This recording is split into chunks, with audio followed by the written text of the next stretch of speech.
All right, Lina, so tell us the verdict. The verdict is that the winner of the pitch competition is Creadev, the first pitch. Hey, welcome. And can you give us a little logic of why you chose Creadev?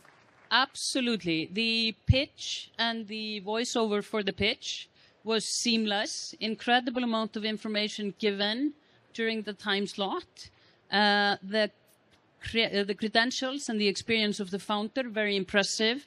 The product itself, incredibly impressive, with a lot of applicability through education, prototyping at companies, game development itself, adjacent industries, lots of potential. We were, simply put, blown away. Very good. Excellent. All right, well, Ahmed, come to stage. Congratulations. Congratulations to all of our presenters today. We're going to get started. Welcome to GDC Pitch Day 2. Today we're focused on VC-style pitches, venture capital-style pitches. We've got 3 amazing investors with us today. We have Lina from Behold, we have Jacob from Griffin, and we have Walter from Makers Fund. So big round of applause. Thank you for taking your time and listening to our pitches today. So the way it's going to work is each team will have 5 minutes to pitch, and then the jury members will have an additional 5 minutes to critique, pros and cons, ask questions, and so on. At the end, they will huddle up and decide who is the best pitch of today. All of the teams that were selected were part of a large submission process. And with that, we will dive into our first pitch. And I'll welcome to stage Ahmed, who will pitch to us Creadev. All right, Ahmed, there's the microphone, there's the clicker, and yeah, just the green button forward, yes. Awesome. All right, are you ready? Yes. All right, off you go. Hello, everyone. My name is Ahmed, and I'm the founder of Creadev, where we want to level the playing field through a SaaS no-code platform, enabling anybody to develop and publish AA and AAA quality games. Sounds too good to be true? Well, it's too good, and it's true. Let's take a look at how this can happen. I have 20 years of experience in the industry, having worked and seen it from different perspectives as a startup studio director, as an engineering manager at AWS, an instructor at the Vancouver Film School for Unreal Engine, and a consulting to the Big 4 consulting firms on the Middle Eastern gaming market. I've won several local and regional awards and been featured on multiple media outlets. The issue that we're facing today is not just reaching more players, but also allowing more creators to participate, not just with slop, but with actual games that you and I will play and pay for. So, the issue is it's not enough to just give and democratize the development process. We need the whole end-to-end approach, including content, polish, and publishing. And this is how we're doing it with Creadev. You download the application on one of multiple platforms where it's available. Through a shared backend, you can either develop or discover what other people are doing, and it's available in 20 languages from day 0. And you start by selecting a starting point. These are not templates. These are procedurally generated worlds based on flora and fauna biomes.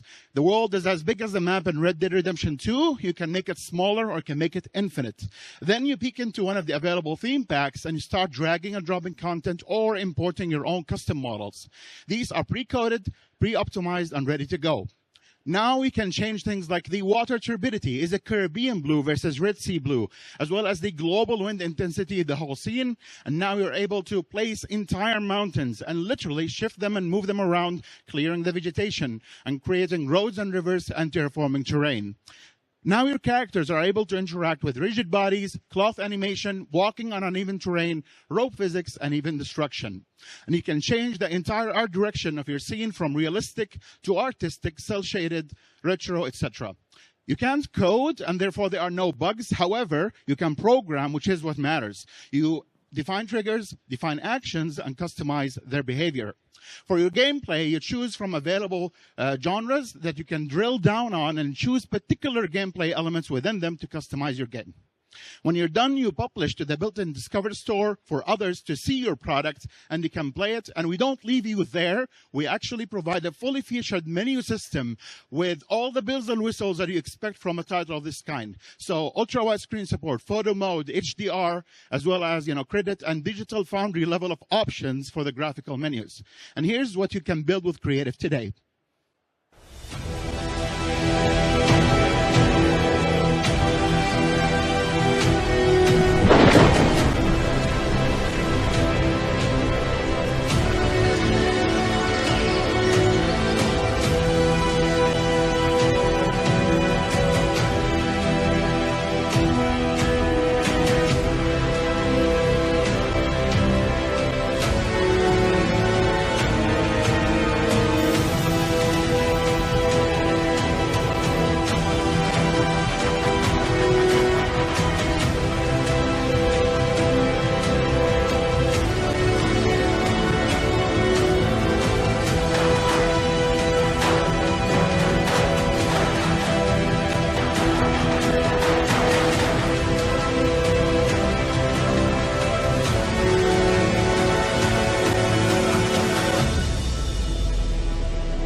So up to unicorns and fire-breathing dragons, and that's how we level the playing field. It's for artists who can't code, coders who can't art, and visionaries who can do either. We don't aim to compete or replace existing solutions. We're occupying a particular quadrant where we don't have to compromise between high fidelity and low cost, because Creadev provides both. And we monetize through subscriptions and multiple tiers, as well as usage-based component for virtual currency. We already started generating revenue even pre-launch, and I'm glad to say we've signed a partnership with Savvy Games Group through Savvy Academy to provide access to 1 million students in Saudi Arabia across K-12 incubators and 5 universities. 1 minute. If you think facing investors is hard, try facing 14 students, grade 6, 7 for your first cohort and test pilot. And this is basically what I've done. And I'm glad to say that they're all subscribers right now. We're aiming to launch in September for the Windows, Steam, and Mac release, and follow that by polishing and getting ready for our console releases.